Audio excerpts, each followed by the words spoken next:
You need a mic test, Tom? Y'all need a mic test or anything?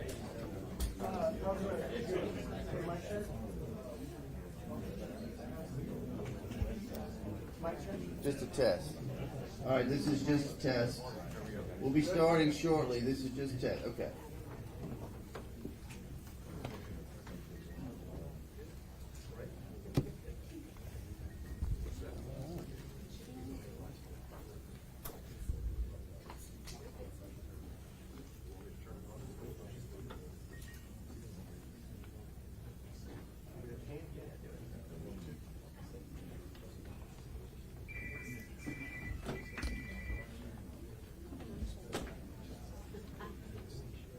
Good morning. Good morning.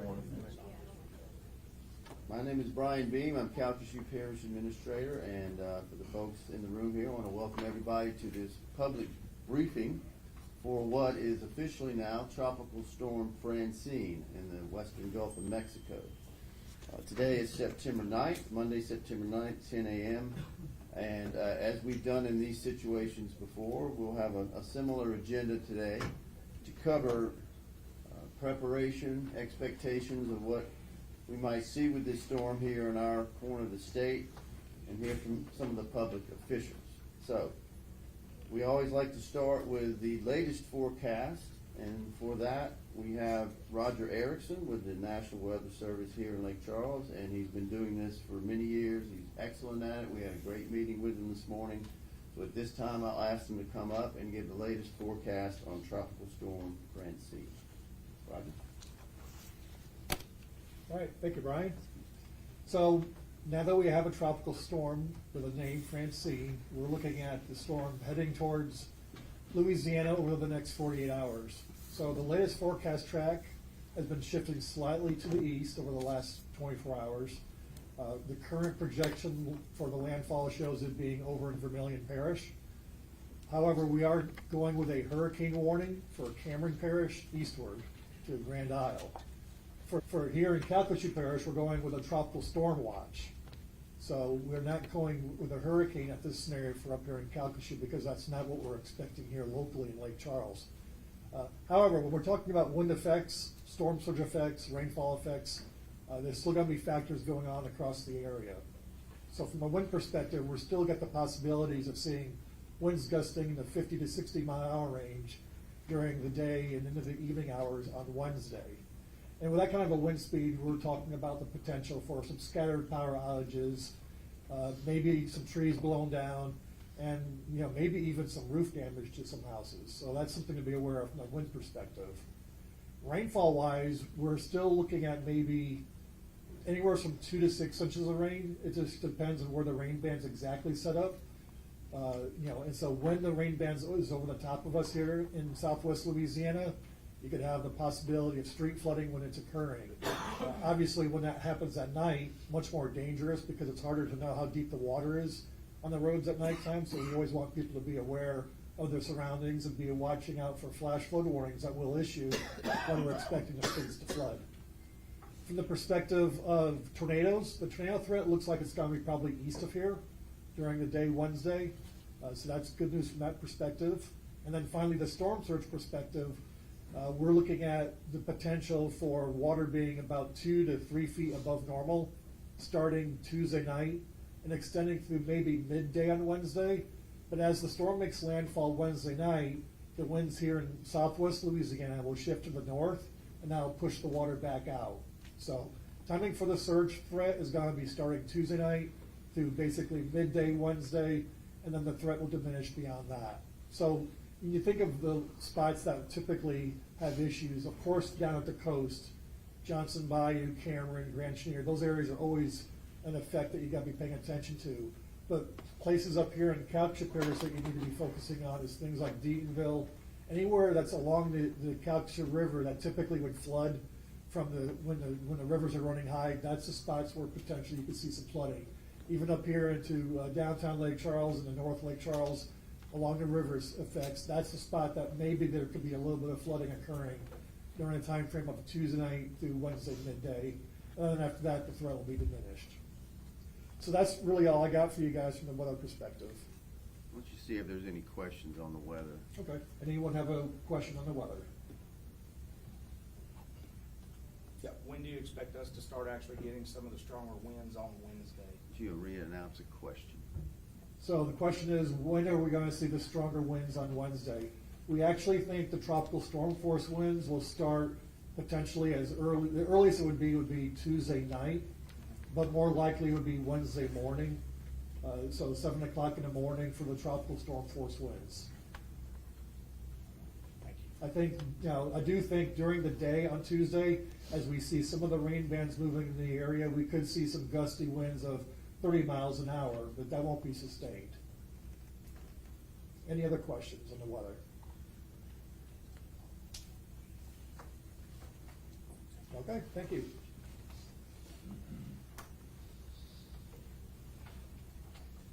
Thank you, Roger. When we, of course, hear the weather and ask Roger questions about what to expect, our mode as responding agencies and elected officials is to say, based on the impacts of this event, what do we need to be doing? I know it's common in hurricane season to get caught up in what category it is, and that's important to know, but it's more important to get specific about the different things we have to prepare for. And for that, I will ask our OSEP director, Jared Mays, to come forward. He'll cover some of the details of the plans we've been doing and working in concert with other responding agencies. Jared. Good morning, I'm Jared Mays. We started monitoring this probably about Friday, the storm system. It looked like it was kind of going to die out Saturday. We had a briefing with the National Weather Service. By Sunday, conditions has changed. As Roger has briefed, the conditions are more favorable for us than they were yesterday. So some of our planning has shifted a little bit, but we're still planning for direct impact just in case, because it could shift east or west. We started reaching out to our emergency support function groups yesterday, coordinate with them and all public agencies on response, to get our plans together, make sure our resources and everybody was monitoring the current conditions. This morning we met with the executive policy group, and we decided that any low-lying areas and mobile homes need to take necessary precautionary measures for safety and seek refuge in a safe place.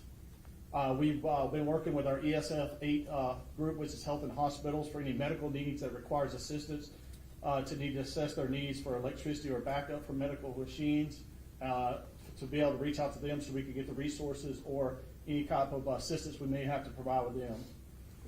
We have looked at our transportation plan. We already still have it in place currently, as well as a sheltering and last resort. We went over both of those.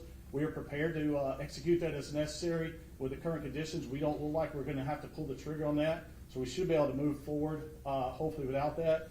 We do need to be aware of the high winds. There will be some power outages, possibly structure damages, and flooding areas. People just need to be aware of that.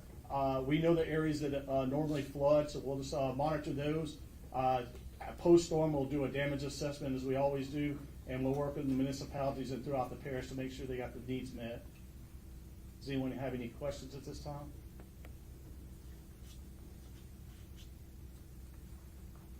No questions.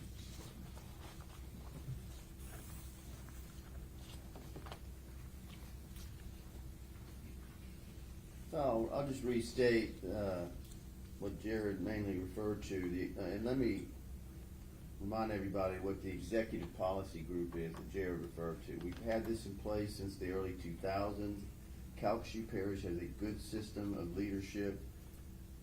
By design, it gets together in these situations. We actually met this morning for a good while talking about this whole event, and that consists of the police jury president, the Calcasieu Parish sheriff, all 6 mayors of municipalities in the parish, and we have a resource from the school board, and we're going to have Jason come up in a little while and talk about that. But we get in there and ask these officials to talk about all the impacts, and therefore coming out of this, again, just to repeat what Jared said, we want to make sure people in low-lying areas, so you know where you are.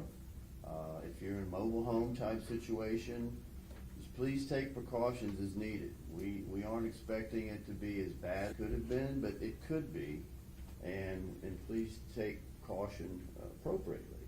That stops short of some formal type of evacuation recommendation. You have to feel comfortable with that, but that doesn't mean we're totally out of the woods. But any other questions on that, he can certainly come back up on the details. And we're ready if it turns into something a little more direct than what we thought in terms of sheltering and transportation, but that's only if needed toward the last minute. So at this point, we do want to hear from a few of our local officials, and I would ask Police Jury President Anthony Bartee to come up at this time.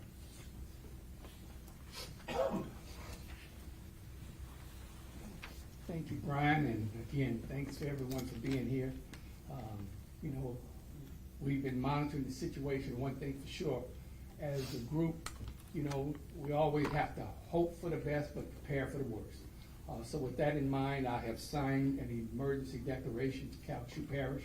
We will continue to monitor the situation, and we ask that each and every one stay safe. Thank you.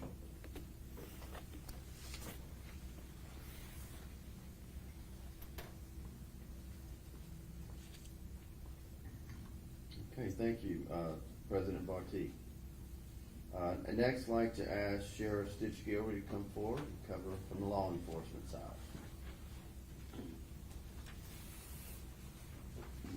Thank you, Brian. Thank everyone for being here. You know, on the law enforcement side, I've been in touch with the area police chiefs. I can promise you, if there's one thing that we know how to do in Calcasieu Parish, is to handle a storm. We've had a lot of experience with it, and just want you to stay diligent and on top of the weather. These things can change pretty quick. Should we have to close roads, we'll have that posted up on our website. At this point, we're just asking you to beware of the area that you're driving in, especially in those low-lying areas. We're asking that you stay off the road starting tomorrow night. The weather should start getting bad tomorrow night. Please stay off the roads. If you don't have to be on the roads, don't go on. As Roger said, we're going to get a lot of rain and some wind. The last thing we need to do is, you know, have a tree fall across your car or on your car. So if you don't have to be out on the road Tuesday night into Wednesday, please do not go out. Try to stay home, be safe, stay with your family, and take care of things there. I can promise you our law enforcement people are going to be out during this storm doing what we do. We're very good at it. We know how to do it. And should you need any problems, please call us. We do have high water assets that are on standby. Should we have to go and rescue somebody, all you got to do is call. We'll be there. And just be safe and try to stay at home with your family and keep them safe. We can do what we need to do to keep you safe. So, thank you. Any questions? Any questions from the law enforcement standpoint? As I said, we'll post road closures on our Facebook page, and should you need anything, please feel free to call. We're here.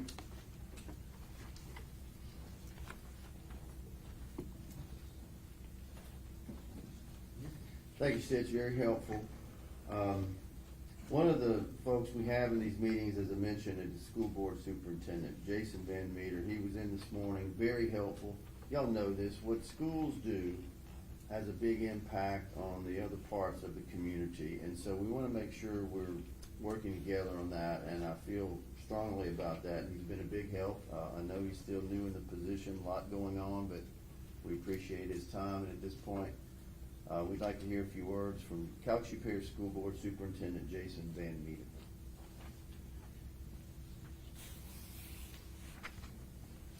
Thank you, Brian. Just wanted to come up and say that we are monitoring the weather. Have been sitting in on the Policy Council meeting this morning, and we'll continue to monitor the weather. Going to watch the National Weather Service briefing that's going to come up this morning. You will have a decision from us in terms of school closure by the end of the day today. So by 3 p.m. today, by the time those kids go home to school, from school today, they'll know whether or not they're coming to school for the next couple days and what that's going to look like. So we'll be pushing something out prior to the close of the school day today. Any questions? Thank you.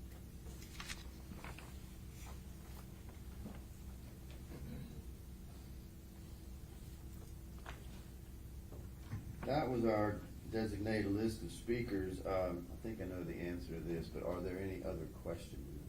Not a lot, which is good. That tells me maybe this won't be impacting us directly as it could have been, but it might. Okay? You look at the screen behind me, we're in that cone. And as the Weather Service will tell you, there's a reason for that, especially this close to the Gulf. That cone narrows. And so that doesn't mean it's going to go right where the H is. It means we're still in that mix. So please be diligent. Make your preparations. If nothing happens or not much happens, that's good. But you just don't know. And diligence is the key word here. But again, are there any other questions from the media or others at this time? Okay, so what is our plan on communicating looking ahead? Later this afternoon, we'll get an update from the National Weather Service. That will give us an idea of what we're dealing with in the forecast for tomorrow into Wednesday.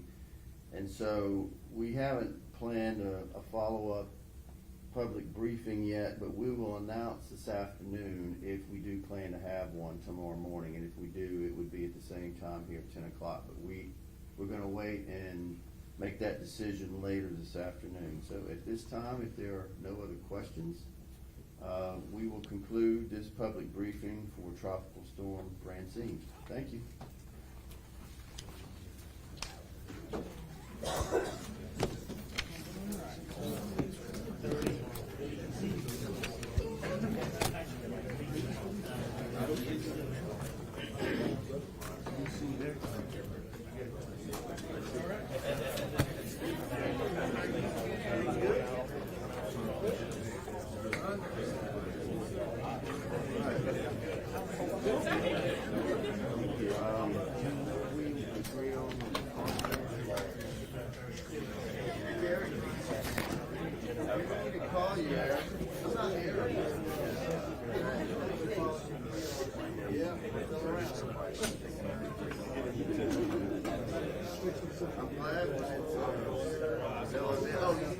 I just had a question.